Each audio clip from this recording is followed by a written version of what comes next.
Congress MP Chamala Kiran Kumar Reddy మాట్లాడుతున్నారు. Live ద్వారా చూద్దాం. ఆంధ్రప్రదేశ్లో ప్రతిపాదిస్తుర్రో దాని విషయంలో పార్లమెంట్ సభ్యులందరికీ కూడా ఒక అవగాహన క్రియేట్ చేయడానికి ఈరోజు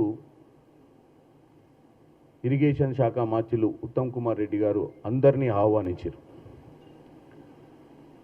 అయితే దీంట్లో ఈరోజు ఎందుకు ఈ ప్రెస్ మీట్ పెట్టాల్సి వస్తుందంటే, గతంలో కూడా మీరు చూసినట్టయితే బడ్జెట్ సమావేశాల ముందు ప్రజాభవన్లో ఫైనాన్స్ మినిస్టర్గా ఉన్నటువంటి బట్టి విక్రమార్క గారు అన్ని శాఖలకు సంబంధించినటువంటి ప్రిన్సిపల్ సెక్రటరీస్ని పిలిచి సంవత్సరం పాలనలో, అంటే అప్పుడు సంవత్సరంన్నర పాలన, సంవత్సరం 3 నెలల పాలన, అప్పుడు బడ్జెట్ సమావేశాలకు పోయేటప్పుడు మనకు రావాల్సినటువంటి నిధులు తెలంగాణకు ఎన్నిసార్లు మనం ఢిల్లీకి పోయి మంత్రుల్ని కలిసి ఏమేమి ప్రతిపాదనలు పెట్టినామో అవన్నీ కూడా మనం బడ్జెట్లో పార్లమెంట్ సమావేశాలలో మనకు హ్యాండ్ ఫుల్ ఆఫ్ ఇన్ఫర్మేషన్, అంటే మన తెలంగాణ తరపున మనం పోరాడడానికి లిఖితపూర్వకంగా చాలా సబ్జెక్ట్ ఇవ్వాలన్న ఉద్దేశంతో ఆ రోజు ప్రజాభవన్కి పిలిస్తే మీ అందరికీ తెలిసిన విషయమే. కాంగ్రెస్ పార్టీ ఎంపీలం పోవడం జరిగింది, మిగతా వాళ్ళు ఎవరు కూడా రాలేదు. ఈ రోజైనా తెలంగాణ ప్రజలు మన వైపు చూస్తుర్రు. ఈ రోజైనా నేను మా పార్లమెంట్ సభ్యులందరికీ,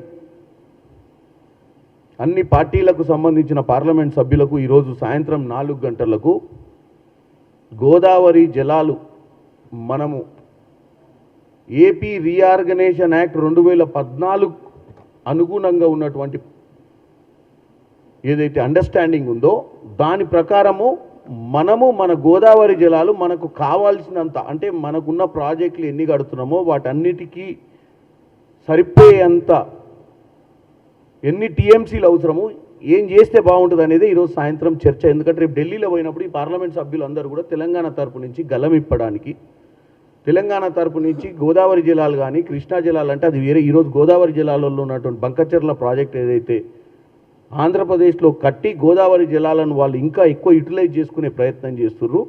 కాబట్టి అసలు గోదావరి జలాలు మొత్తం ఎంత, గోదావరి జలాలకు మనకు ఎంత భాగస్వామ్యం అవసరం ఉంటుంది, ఎన్ని టీఎంసీలు అవసరం ఉంటాయి, మనం ఎన్ని నింపాలంటే ఇప్పుడు ఆన్గోయింగ్ ప్రాజెక్ట్స్ కానీ ఆల్రెడీ కట్టిన ప్రాజెక్ట్స్ కానీ ఎంత అవసరం ఉంటుంది, మిగతాది ఎంత, వాళ్ళు ఏంటంటే ప్రతిదీ సముద్రంలో కలిసిపోయే నీళ్ళనే మేము వాడుకుంటున్నాం కదా, ఎవరికి అన్యాయం చేస్తలేమనే మాటను ఏదైతే ముందుకు తీసుకొస్తున్నారో దాని మీద ఈరోజు మనకు అవగాహన కల్పిస్తారు. కాబట్టి అందరూ రావాలనుకుంటున్నా. కానీ ఇప్పుడే ఒక వార్త ఏంటంటే, ఈరోజు పొద్దున్నే ఒక లేఖ బయటికి ఎక్కడ వచ్చిందంటే, కిషన్ రెడ్డి గారు ఆల్రెడీ ఇరిగేషన్ శాఖ మంత్రి గారికి రాసిర్రు ఏమనంటే, ముందుగా ఉన్నటువంటి కార్యక్రమాలు చేపట్టి రాలేకపోతున్నా అని. సో మిగతా బీజేపీ ఎంపీలు ఇప్పటిమట్టుకు ఏం రిప్లై ఇచ్చినట్టు అనిపించలేదు, ఇది కూడా ఇప్పుడే తెలిసింది మనకు. కాబట్టి మిగతా వాళ్ళందరూ కూడా రావాలని కోరుకుంటున్నా. ఇక్కడ రాజకీయాలకు అతీతంగా, లేకపోతే తెలంగాణ ప్రజలకు ఒక డౌట్ అయితే రేజ్ అయ్యే అవకాశం ఉంది. కాంగ్రెస్ పార్టీని ఇరికాటంలో పెట్టే విధంగా కిషన్ రెడ్డి గారు మొన్న మాట్లాడుతూ, ముఖ్యమంత్రి రేవంత్ రెడ్డి గారు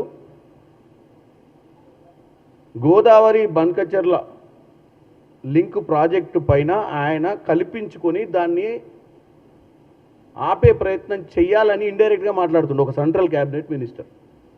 ఆయనే కాదు, ఇక హరీష్ రావు అయితే రోజు పొద్దున మధ్యాహ్నం ఇదే పని మీద ఉండు, అదేదో మనం పట్టించుకోవట్లేదు, కావాలనే మనం ఈ ప్రాజెక్టు అక్కడ కడుతున్నా కానీ మనం నిమ్మకు నీరెత్తినట్టున్నారు అని చెప్పి తెలంగాణ ప్రజలకు ఒక రాంగ్ ఇన్ఫర్మేషన్ పంపించే ప్రయత్నం చేసేది వాళ్ళ లాజిక్. దీనికి సంబంధించి 22 జనవరి 2025 నాడు మినిస్టర్ ఆఫ్ జలశక్తి అలాగే ఫైనాన్స్ మినిస్టర్కి ఇద్దరికి కూడా లెటర్ రాయడం జరిగింది. ఏమని, ఇట్లాంటి ప్రపోజల్స్ ఏమున్నా కానీ ఏపీ రీఆర్గనైజేషన్, ఉత్తమ్ కుమార్ రెడ్డి గారు రాశారు, ఏపీ రీఆర్గనైజేషన్ యాక్ట్ 2014 నిబంధనల ప్రకారం, అదే కాకుండా గోదావరి వాటర్ డిస్ప్యూట్ ట్రిబ్యునల్ 1980 ప్రకారము నిర్ణయాలు తీసుకునే ముందు వాటిలో పొందుపరిచిన అంశాలను పరిగణనలోకి తీసుకోవాలి అని చెప్పి మనం రిక్వెస్ట్ చేయడం జరిగింది. అంటే మనం ఇప్పుడు వీళ్ళు చెప్తుర్రు ఇంటర్ఫియర్ కావాలని, మనం ఇంటర్ఫియర్ ఎప్పుడైనామో జనవరిలోనే అందరికంటే ఇప్పుడు ఇక్కడ ఈ రాజకీయాలు చేసే ప్రయత్నం చేస్తున్న బీఆర్ఎస్ నాయకులు కానీ బీజేపీలో ఉన్నటువంటి కిషన్ రెడ్డి గారు ఇంటర్ఫియర్ కావాలి అంటే తెలంగాణ ప్రజలకు ఏం ఇన్ఫర్మేషన్ ఉందో మేము ఇంటర్ఫియర్ కావట్లేమనో ఏదో చెప్పడానికి ప్రయత్నం చేస్తున్నారు. కానీ ఇక్కడ క్లియర్గా 22 జనవరి 2025 అంటే ఈరోజు ఏంది జూన్లో ఉన్నాం మనం. అంటే జనవరి నెలలోనే మనము జలశక్తి మంత్రి సిఆర్ పాటిల్ గారికి ఫైనాన్స్ మినిస్ట్రీకి ఇద్దరికి కూడా ఈ విషయాన్ని మనము ముందే అలర్ట్ చేయడం జరిగింది. దానికి సంబంధించి వాళ్ళు 28 మే 2025 మనకు రిప్లై వచ్చింది. ఏమనంటే ఇప్పటి మటుకు డిపిఆర్ ఫైనల్ కాలే, డిపిఆర్ గురించి చర్చనే రాలే, ఏది ఉన్నా కానీ డెఫినెట్గా మీరు అడిగిన అంశాలను పరిగణలోకి తీసుకునే నిర్ణయాలు తీసుకుంటామని చెప్పడం జరిగింది. తర్వాత 3 జూన్ ముఖ్యమంత్రి గారు అలాగే ఉత్తమ్ కుమార్ రెడ్డి గారు ఇద్దరు కూడా ఢిల్లీకి వెళ్ళి పర్సనల్గా ఆబ్జెక్షన్స్ రేజ్ చేసి దానికి సంబంధించిన వీడియోలు కూడా నేను మొన్ననే మీకు అందరికీ వినిపించిన. So last communication 30th June 2025 నాడు మళ్ళీ మనోళ్ళు ఇక్కడ మన మంత్రులు మన రాష్ట్రానికి సంబంధించిన అధికారులు మళ్ళీ సెంట్రల్ మినిస్ట్రీస్ని అలర్ట్ చేసిర్రు, ఏదో డెవలప్మెంట్ జరుగుతుంది డెఫినెట్. అంటే పదే మనం గత 6 నెలల నుంచి 5 నెలల నుంచి